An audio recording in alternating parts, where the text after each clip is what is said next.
బిస్మిల్లాహిర్రహమానిర్రహీం. ఇది మస్జిద్ ఇబ్రాహీం జోక్పాలెం స్ట్రీట్లో ఉంది. ఇక్కడ గత 3 నెలల నుంచి దాదాపు రంజాన్ నుంచి ఎస్ఐఆర్కి సంబంధించిన సర్వీసు హెల్ప్ డెస్క్ నిర్వహిస్తున్నాము.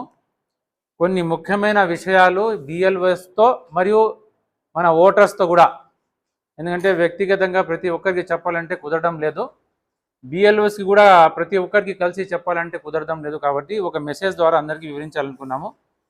మస్జిద్ ఇబ్రాహీం జమాత్ ఇస్లామీ హింద్ తరపున మేము నిర్వహిస్తున్న ఈ హెల్ప్ డెస్క్లో మేము సహకరిస్తున్న పనులు ఏమంటే 2002లో ఉన్న వివరాలు యాజ్ ఇట్ ఈజ్ మా హెల్ప్ డెస్క్లో ఉన్న వాలంటీర్స్ రాస్తారు ఫారంలో. మీకు ఏమంటే అందరూ వచ్చి ఏమని అడుగుతారంటే, మీరు అందరూ ఇక్కడ పేరు వేరేలాగా ఉంది, ఆధార్లో పేరు వేరేలాగా అని అందరూ అడుగుతున్నారు. 10 మందిలో 9 మంది వచ్చే అడిగే క్వశ్చన్ ఇదే. యా నామ్ ఏక్ హై, యా ఏక్ నామ్ హై హజరత్ అని. 2002లో ఏ విధంగా పేరు ఉందో ఆ విధంగానే రాయాలి.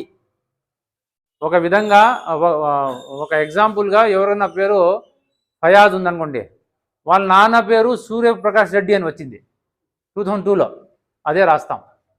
ఇంకా వేరే ఛాన్స్ లేదు, రాయకూడదు. ఎందుకంటే ఇక్కడ ఇచ్చే సీరియల్ నంబర్ మరియు పార్ట్ నెంబర్ అని ఉంది. బిఎల్ఓ ఏం చేస్తాడంటే serial number part number enter చేస్తానే అక్కడ ఫయాజ్ సూర్యప్రకాష్ రెడ్డి అనే డీటెయిల్ వస్తుంది. మేము ఒక మీ రిక్వెస్ట్ మీద పేరు మార్చేసి రాసేస్తున్నాం అనుకోండి, हमारा बा का नाम वो नहीं काम भी, हमारा बा का नाम ये लिखो, तुम्हें बोले जबरदस्ती से लिख डाले, वहाँ डिटेल मैच हुआ नहीं तो रिजेक्ट हुआ था अप्लीकेशन. समझ में आती है बात तुमना? तो तुम्हें भी पूछना नहीं. ఇనిషియల్ కాదు, స్పెల్లింగ్ కూడా మార్చలేము. షేక్ SHAIK షేక్, అక్కడ SHEK ఉంటే అట్టే రాస్తాము, SHK అంటే అంతే రాస్తాము. ఇక్కడ బాధపడాల్సిన అవసరం లేదు, ఆలోచించాల్సిన అవసరం లేదు. అర్థమైంది కదా మీకు?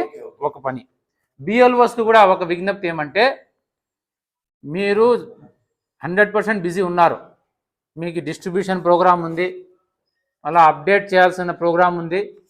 అయినప్పటికీ ఇది చాలా కాన్స్టిట్యూషనల్ క్రూషియల్ మ్యాటర్ కాబట్టి, ఓటర్స్కి ఈ దేశంలో దేశ భవిష్యత్తు నిర్ణయించే అధికారం ఇచ్చే ప్రక్రియ కాబట్టి మీరు సహనంతో సహకరిస్తూ ప్రతి అప్లికెంట్తో ఒక అర్ధ నిమిషం చాలు, 1 నిమిషం కూడా అవసరం లే, ఒక అర్ధ నిమిషం బిఎల్ఓస్ ప్రత్యేకంగా ఈ డీటెయిల్స్ గురించి వాళ్ళతో విచారించుకోండి. అందేలేజా ఉన్ని లేపో, మేము చేసుకుంటాం లేపో. చాలా మంది బిఎల్ఓస్ ఏం చేస్తున్నారంటే, అది ఏదో ఒక రాసుకొని నీ ఆధార్ కార్డు అది ఇచ్చేసి పో, మేము చేసుకుంటాం అంటున్నారు. ఇది లేదు, ఇది ఇన్స్ట్రక్షన్స్ లేవు. ఇది ఒక విధంగా చెప్పాలంటే చట్టవిరుద్ధం. ఇది చట్టవిరుద్ధం. బిఎల్ఓస్ ఓటర్స్తోనే రాపించుకోవాలి. వాళ్ళు ఏ విధంగా రాస్తే అదే మీరు తీసుకోవాలి.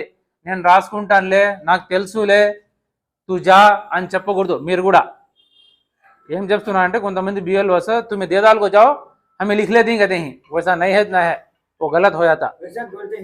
बोलते ही नहीं. రెండో విజ్ఞప్తి బిఎల్ఓస్కి ఏమంటే, ఇక్కడ రైట్ సైడ్లో ఎవరికైతే 2002లో నేమ్ లేదో వాళ్ళు వాళ్ళ నాన్న పేరు, అమ్మ పేరు, తల్లి పేరు, తండ్రి తాత పేరు, అమ్మమ్మ పేరు రాస్తారు. ఇక్కడ సిస్టంలో డిఫెక్ట్ ఒకటి ఏమైందంటే, మామూలుగా ఇంకో కాలం ఉండాలి. ఇక్కడ ఏమని, ఇక్కడ ఉన్న ఓటర్కి ఇక్కడ ఎంటర్ చేస్తున్న డీటెయిల్కి రిలేషన్స్, బంధుత్వం ఏముంది, సంబంధం ఏముంది, ఒక కాలం ఉండాల్సిందే. ఆ కాలం లేదు. కనుక ఢిల్లీ నుంచి నిర్వహించిన జూమ్ మీట్లో మాకేం ఆదేశించారంటే, జమాత్ ఇస్లామీ హింద్ సంస్థ, మీరు కాలం పెట్టలేదు కాబట్టి మేమే రాస్తున్నాం ఇక్కడ. ఏమని, father, mother, grand father, grand mother అని మేము రాస్తున్నాం. దీన్ని పరిగణించండి, దీన్ని మీరు వ్యతిరేకించకండి. కొంతమంది ఏం చేస్తున్నారంటే బిఎల్ఓస్ ఇక్కడే బంధుత్వంలో రాసేయి అంటున్నారు. బంధుత్వంలో రాసే వీలు లేదాడా.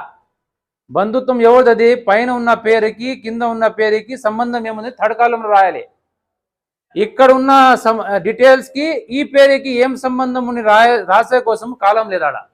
అందుకోసము సపరేట్గా మేమే జమాత్ ఇస్లామీ హింద్ జూమ్ మీట్లో మా యొక్క మేధావులు ఇచ్చిన అభిప్రాయం మేరకు పక్కన రాస్తున్నాం. ఏమని, ఈ డీటెయిల్స్కి ఈ ఓటర్కి సంబంధం ఇది ఉంది అని బిఎల్ఓస్ దీన్ని పరిగణించాలి. బిఎల్ఓస్ కన్నా పైన ఉన్న అధికారి ఈఆర్ఓ కూడా దీనికి మౌఖికంగా మీరు స్పష్టంగా ఆదేశాలు ఇస్తారో, లిఖితపూర్వకంగా మీరు ఆదేశాలు ఇస్తారో, ఆదేశం ఇస్తే బాగుంటుందని మేము జమాత్ ఇస్లామీ కదీ తరఫు నుంచి విజ్ఞప్తిస్తున్నాము.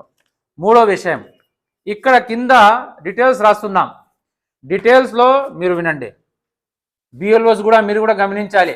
95% బిఎల్ఓస్ ఏమంటున్నారంటే ఆధార్ కార్డులో ఏముంటే అది రాసేస్తాం, ఆధార్ కార్డు ఇచ్చేసి వెళ్ళిపోండి, మీరు ఏం చదువుకున్నారో ఎట్లా చదువుకున్నారో మాకు అర్థం కాలే.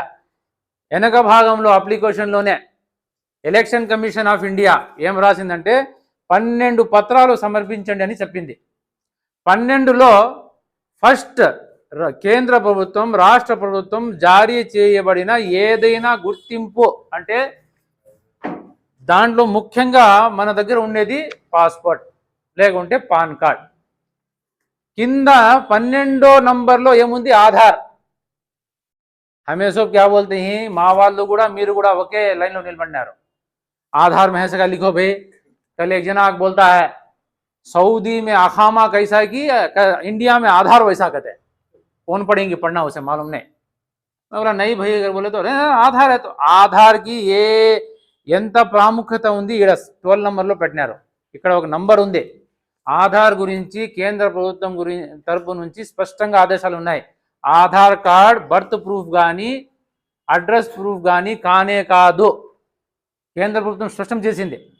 అప్పుడు ఎవరన్నా వచ్చి నేను బర్త్ ప్రూఫ్ ఆధార్ పెట్టుకుంటానంటే సెప్టెంబర్లో వచ్చే నోటీసులకు మీరు ఆధార్ పెట్టుకుంటే చెల్లదు. ఒకవేళ మీరు 10th చదువుకొని ఉంటే అది బర్త్ ప్రూఫ్, బర్త్ సర్టిఫికేట్ ఉంటే అది బర్త్ ప్రూఫ్, లేకుంటే passport, pan card, caste certificate ఏది లేదంటే ఆధార్, ఇంకేం తప్పదు. కాబట్టి ఆధార్ కనుక మీరు ఓటర్స్ కూడా 10th ఉంటే ఫస్ట్ 10th ఇచ్చేయాలి, పాస్పోర్ట్ ఉంటే సెకండ్ పాస్పోర్ట్ ఇచ్చేయాలి, పాస్పోర్ట్ లేదా పాన్ కార్డ్ ఉంటే పాన్ కార్డ్ ఇచ్చేయాలి, పాన్ లేదు ఇవన్నీ లేవంటే ఆఖరి నైస్ దిక్కు టైంపు ఆధార్ కార్డ్ ఇస్తున్నాం. బిఎల్ఓస్ కూడా చట్టపరంగా అంటే మేము మీకు రిక్వెస్ట్ చేయడం లేదు, ఏ విధంగా ఆదేశాలు ఉన్నాయో ఆ ఆదేశాల అనుసారంగా మీరు కూడా చదువుకున్న వాళ్ళకు కూడా ఆధార్ కార్డ్, పాస్పోర్ట్ ఉంటే కూడా ఆధార్ కార్డ్ క్లియర్గా ఉంది. ఆధార్ కార్డ్ ఒక ఐడెంటిటీ ప్రూఫ్ మాత్రమే, అది బర్త్ ప్రూఫ్ కాదు, రెసిడెన్స్ ప్రూఫ్ కాదు. ఏ విధంగా మీరు బర్త్ ఆ విధంగా రాస్తారు, ఆ విధంగా రాసేమని చెప్తారు. ఒక ఆయన 10th క్లాస్ చదువుకున్నాడు, ఆయనకి ఆ విధంగా రాయాలి. కనుక ఈ కొన్ని ముఖ్యమైన విజ్ఞప్తులు ఉన్నాయి బిఎల్ఓసి కూడా, మీకు కూడా. మీరు కూడా పోయి వేరే వాళ్ళకి చెప్పాలి. ఏమ్మా మామూలుగా ప్రతి ఒక్కరికి చెప్పంటే కుదరడం లేదు. మాకి బిఎల్ఓస్ కూడా కొన్ని తప్పులు చేస్తున్నారు. కాబట్టి ఈ మెసేజ్ ఇన్షాల్లా మేము కూడా మీకు సహకరిస్తూ ఉంటాము, బిఎల్ఓస్ కూడా సహకరించాలని కోరుతున్నాము.